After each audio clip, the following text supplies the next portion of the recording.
नमस्कार दोस्तों, हिंदी भाषा मंथन में आप सभी का बहुत बहुत स्वागत है। दोस्तों, आज हम वाक्य के प्रकार के बारे में पढ़ेंगे। वाक्य के प्रकार दो तरह के होते हैं, एक होता है रचना की दृष्टि से, दूसरा होता है अर्थ की दृष्टि से।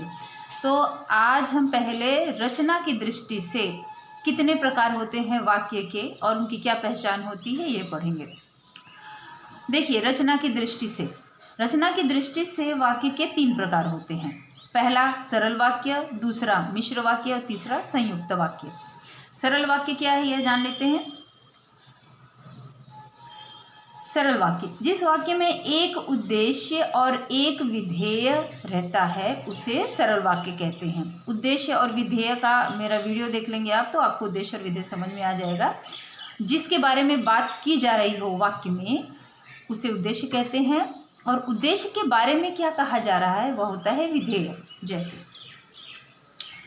सरल वाक्य, हवा बह रही है, ये सरल वाक्य। इसमें ना कोई प्रश्नवाचक वाक्य है या नकारात्मक, या इसमें अगर प्रश्नवाचक या नकारात्मक वाक्य भी हो ना तो भी सामान्य सिर्फ एक वाक्य है तो वह हो जाएगा सरल वाक्य। सरल वाक्य में सिर्फ और सिर्फ एक वाक्य होता है। फिर है रिक्शा चलता है, यह घर बड़ा है, हम लोग खेलेंगे। ये सारे हो गए सरल वाक्य। सरल वाक्य को समझना भी बहुत सरल है। कोई भी एक सिंगल वाक्य है वह होता है सरल वाक्य या साधारण वाक्य। फिर आते हैं मिश्र वाक्य पर।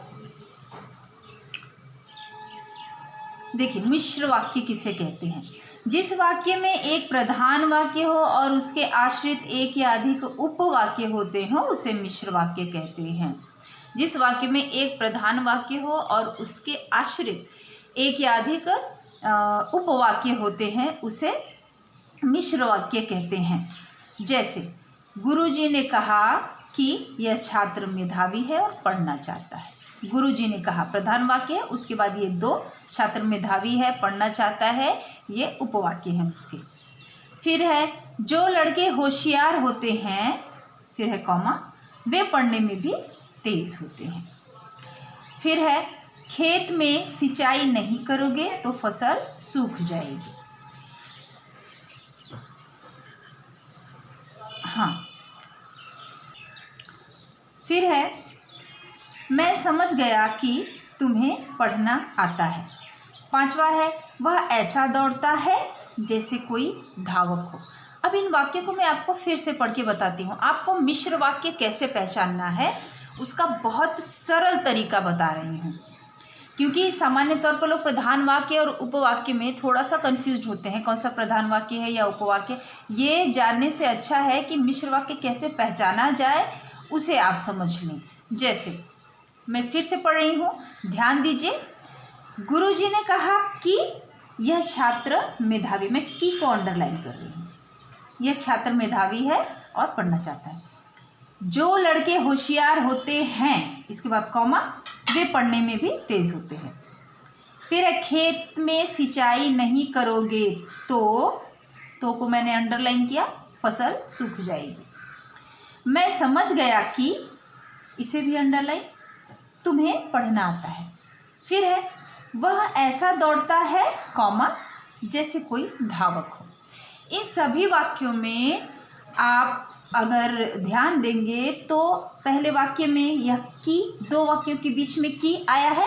शुरुआत के पहले वाक्य के बाद अगर की आता है, या दूसरे वाक्य में कॉमा आया है, पहले वाक्य के बाद कॉमा आया है। फिर तीसरे वाक्य में आपने क्या देखा, खेत में सिंचाई नहीं करोगे तो यह आया है, दूसरा वाक्य फसल सूख जाएगी। तो इन दोनों वाक्यों के बीच में तो आया है और वो भी पहले वाक्य के जस्ट बाद आया है। चौथे में है मैं समझ गया कि तुम्हें पढ़ना आता है। मैं समझ गया, ये पहला वाक्य है, उसके तुरंत बाद की आया है। और 5वां है वह ऐसा दौड़ता है, उसके बाद तुरंत कॉमा आया है, उसके बाद जैसे कोई धावक हो। मिश्र वाक्य पहचानने का सबसे सरल तरीका यही है कि आप ध्यान से पहले वाक्य पढ़ेंगे।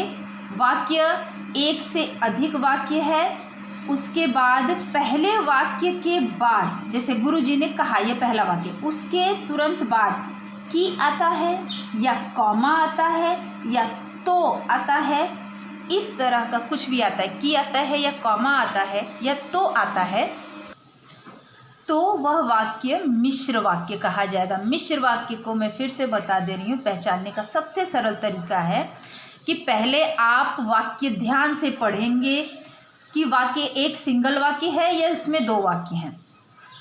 अगर सिंगल वाक्य है तो वह सरल वाक्य हो जाएगा क्योंकि वह एक ही सेंटेंस है। अगर दो वाक्य हैं उसमें, तो आपको ये ध्यान देना होगा कि उसमें पहले वाक्य के बाद कोई कॉमा आ रहा है या की आ रहा है या तो आ रहा है। अगर ये आता है दो वाक्यों के बीच में तो आपका हो जाएगा मिश्र वाक्य। दो वाक्यों के बीच में इसे पहचानना ज़रूरी इसलिए है क्योंकि इसके बाद जो तीसरा प्रकार है संयुक्त वाक्य, उसमें भी दो वाक्यों के बीच में कुछ चिन्हों को देखकर पहचाना जाता है। तो पहले आप मिश्र वाक्य समझिए कि वाक्य आप ध्यान से पढ़ेंगे, अगर उसके बीच में की आता है, कॉमा आता है या तो आता है, तो वह वाक्य हो जाएगा मिश्र वाक्य, मिश्रित वाक्य हो जाएगा। अब हम आते हैं अगले वाक्य की तरफ, जो है कि संयुक्त वाक्य।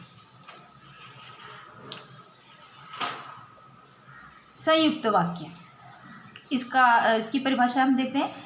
जिस वाक्य में संयोजकों द्वारा दो या अधिक सरल अथवा मिश्र वाक्य संयुक्त रहते हैं उसे संयुक्त वाक्य कहते हैं। जिस वाक्य में, देखिए इसमें भी दो या अधिक वाक्य होंगे और इनके बीच में संयोजक शब्द होंगे। यहाँ पर दिया है ना, जिस वाक्य में संयोजकों द्वारा।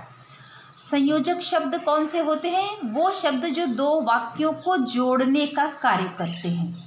जैसे आपने अव्यय में पढ़ा है, अगर आपने अव्यय नहीं पढ़ा है, देखना चाहते हैं तो मेरा अव्यय वाला वीडियो देख लीजिए। अव्यय में एक होता है समुच्चय बोधक अव्यय। समुच्चय बोधक अव्यय के जो चिन्ह होते हैं, जैसे और, तथा, किंतु, लेकिन, परंतु, या, अथवा, क्योंकि, इसलिए, ये सारे समुच्चय बोधक अव्यय के चिन्ह होते हैं। समुच्चय बोधक अव्यय के चिन्ह अगर दो वाक्यों के बीच में पड़ रहा है तो वह वाक्य हो जाएंगे संयुक्त वाक्य। जैसे उदाहरण में बता रही हूँ आपको। पहला है, अजित काम करता है और वह पढ़ता भी है। और ये समुच्चय बोधक अव्यय का चिन्ह इसके के अंतर्गत आता है। अजित काम करता है और वह पढ़ता भी है। दूसरा, वे देर से आए क्योंकि गाड़ी देर से आई। तीसरा है, बाढ़ आ गई इसलिए विद्यालय बंद हो गए। चौथा है, आज शाम मैं क्रिकेट खेलूंगा या मैं सिनेमा देखने जाऊंगा। पांचवा, श्वेता ने बड़ी मेहनत से खाना बनाया लेकिन मेहमान को खाना पसंद नहीं आया।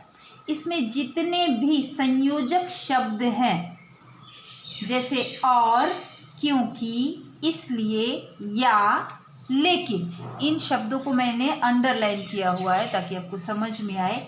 ये सारे संयोजक शब्द जो है ये सभी समुच्चय बोधक अव्यय के अंतर्गत आते हैं और ये शब्द दो वाक्यों को जोड़ने का कार्य करते हैं। इसके अलावा और भी जितने समुच्चय बोधक अव्यय के शब्द होते हैं वह सभी संयुक्त वाक्य को बनाने के काम में आते हैं और वो अगर शब्द दो वाक्यों के बीच में लगे हों तो वहाँ पर होता है संयुक्त वाक्य।